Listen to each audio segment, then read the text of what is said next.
Councilmember McPherson. Okay, our current mayor, Mark Johnsrud, is only going to serve one term, obviously, but two of you sitting here today. But when you have an incumbent mayor that comes in fifth in the primaries, will not win a second term, it's a way for the public to send a message to the mayor's office that they want change.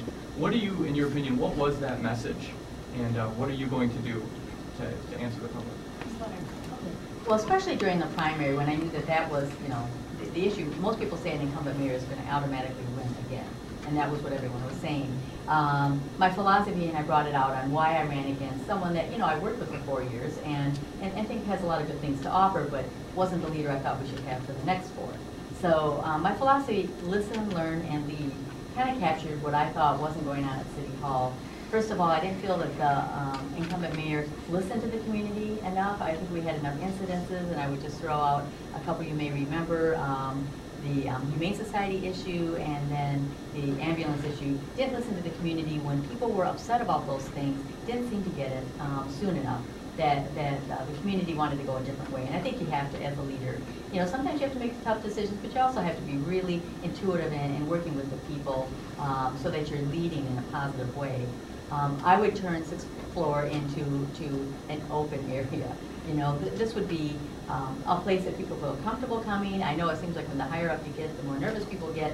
So I don't know how many changes we can make, but definitely I would not be spending my days on the 6th floor. I would be getting out into the community, meeting with the business people, meeting with the community members, meeting with people of all diverse nationalities in our community. We're changing in La Crosse, and we need to reach out and make sure that the whole community is feeling welcome and that we can use all of our talents in the community and further ourselves that way. I mean, it's a gift when you have, and I'm glad to see that La Crosse is getting more diverse. It's a gift to, I think, our next generation to celebrate the different cultures and the different people. So I think a mayor can do that. A mayor can have the attitude that is positive and welcoming and, again, outgoing with the community. Well, there was definitely a message that was sent across, and by talking to the people, it all goes back to the same initiatives that I mentioned earlier. And those are, we've been spending too much money in the last 4 years, and people are not happy to see that. Number 2, transparency. People have not been following what's been going on in the past 4 years because our government has not kept people involved. And transparency goes a lot further than just closed-door meetings. Transparency is knowing all the operations that the city's conducting, what plans they're continuing to do, and I'll share a couple stories with you.